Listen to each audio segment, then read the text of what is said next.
in-between state. Somebody who's, let's say, very confused, supple-minded. So you're talking of different states of being in this case. If you have to talk of application of this concept, of course you have the commoner, the common man, as R.K. Lakshman would say, who's right in between a combination of all of this, which we may, let's say, perceive as a trainee in life, someone who's willing and ready to learn, who has all templates being active in him or her, and at the same time has no predominance of any, and therefore needs direction. It's a combination of sattvic and rajasic and tamasic energies. What I'd like us to explore here is the concept of leadership and followership based on this model. Leadership, not in the sense of corporate leadership necessarily. I'm talking of leadership in life, taking initiative and being in charge of leading our own personal growth. We're talking of this half of the diagram, expressing leadership in various kinds. So the sattvic plus rajasic turning into a good level of assertion.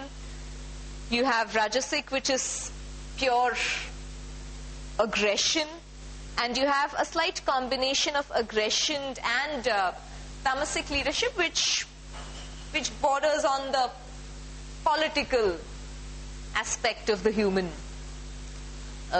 expression. So you're talking of leadership and the passive followership. What I'd like us to think and talk about is what happens in these traits. We're talking of the continuum between assertion and aggression in behavior, in the way we lead our lives. Let's say if we were to choose the assertive extreme, where we are trying to have a predominance of sattvic energy balanced with aggression so as to be so-called practical. What would the state of affairs be as far as our practical lives are concerned, day-to-day lives are concerned? How would we meet our goals? What sort of goals would we have?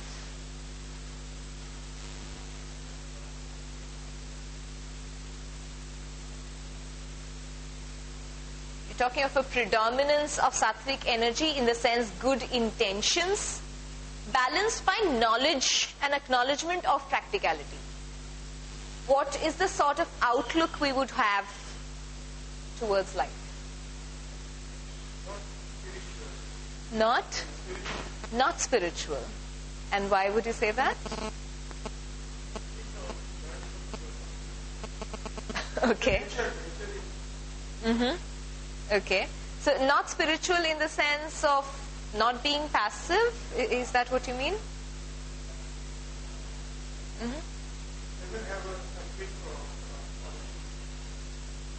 Okay. We're talking of this portion of the leader where there's a mixture of sattvic intention, good intention, and rajasic practicality. So there's activity and peace at once. Balanced. Materialistic and spiritualistic, both balanced, yes. Now, of course, this would not be the sort of a person who would renounce everything and go back into the Himalayas.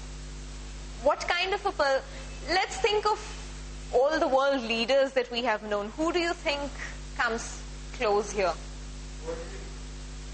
Worldly, like? Could you think of some particular leader, spiritual or political or otherwise, who you think fits in this bracket?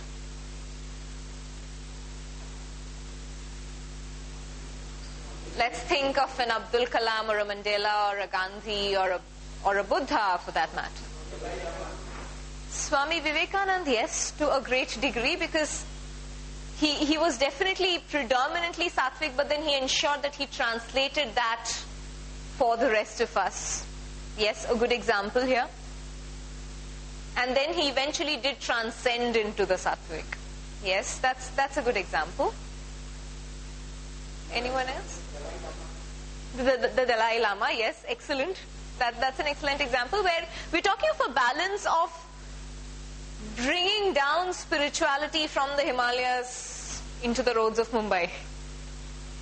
So we're talking of that balance where you realize that, yes, spirituality is in place. Well, the ultimate goal is about merging back, as the Sankhya philosophy might put it, merging Prakriti back into Purusha, which is unconscious going back into consciousness. So yes, they do know of the ultimate goal, and at the same time they're actively working towards that ultimate goal in a very practical sense.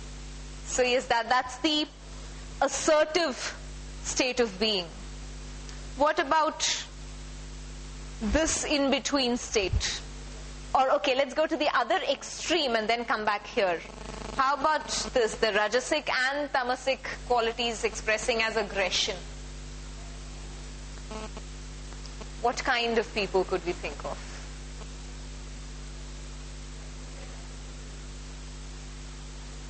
Aggressive leadership, taking in charge of your life and doing absolutely anything that's required to get to where you are. There are a lot of desires and you intend to fulfill them, come what may. And the end is more important than the means. Adolf Hitler, okay. Yes. Rakhi Sawant, well, I'm not too sure where to fit that. And of course, we're not talking of being judgmental about these leaders. They did what they did because they had a clear intent. So there's nothing negative about them. Right? But we're talking of archetypes. So what are the ways in which we can express ourselves and what could be the consequence of that expression? So Hitler could be one example, yes. Any recent ones? Yes. Dominating, yes, they would be certainly, because there is a huge level of aggression and a deep need to achieve whatever you want, which may not be what you need. Egypt, Hosni Mubarak, we've been talking about it for a long time. That's again another example which borders on that area. So we're talking of extremes and then in between, pure Rajasic, purely dominated by desires, activity, action.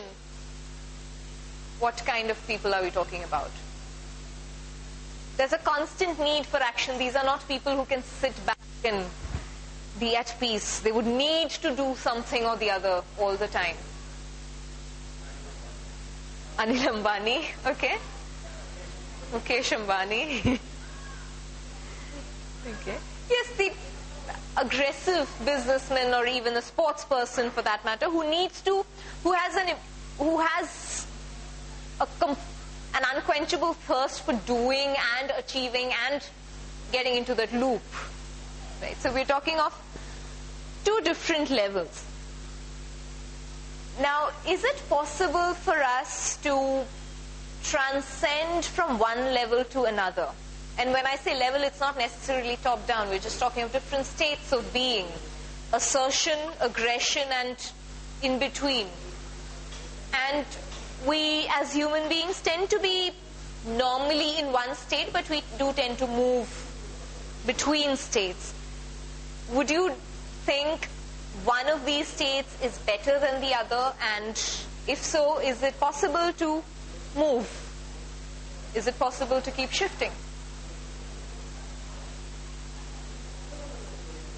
Would it be possible to move from being a Dalai Lama into an Ambani, into an Hitler, and possibly move back?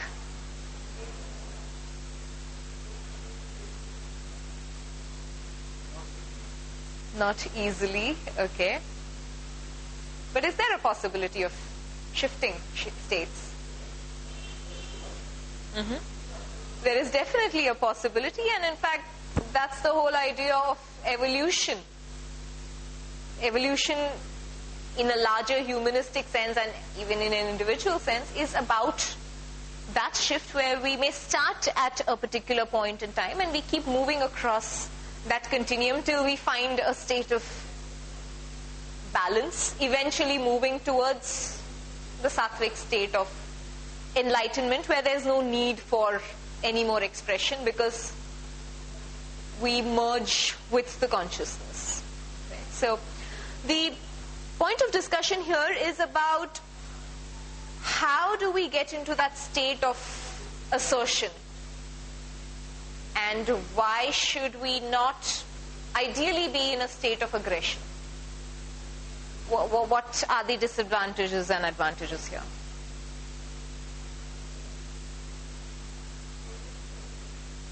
Let's say, for example, as an individual, you may want to, you have this deep desire to buy a Mercedes E-Class.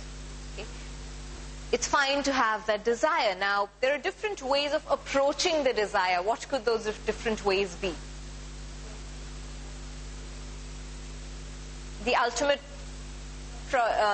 relationship is between you as an individual and that Mercedes E-Class. What could be the different kinds of relationships that you might have?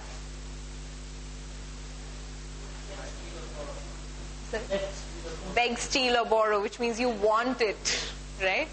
So we're talking of the aggressive state where you would want to get it come what may. That's one relationship where if you do not get it, you're in trauma.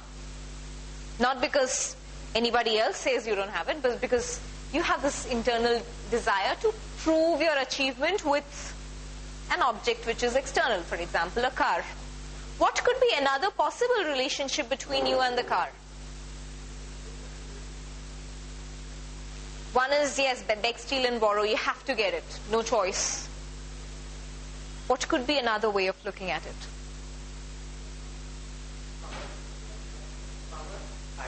Power, in the sense the car, having the car giving you power. Again, there's an external dependency, okay? We're still talking of that state of aggression, yeah? What could be another equation? Hire a car and drive, okay? So, what's the relationship here? You own it for a moment, in the sense, yes, you're talking of acknowledging to self that you want it but don't need it, and therefore you fulfill the want, get rid of it.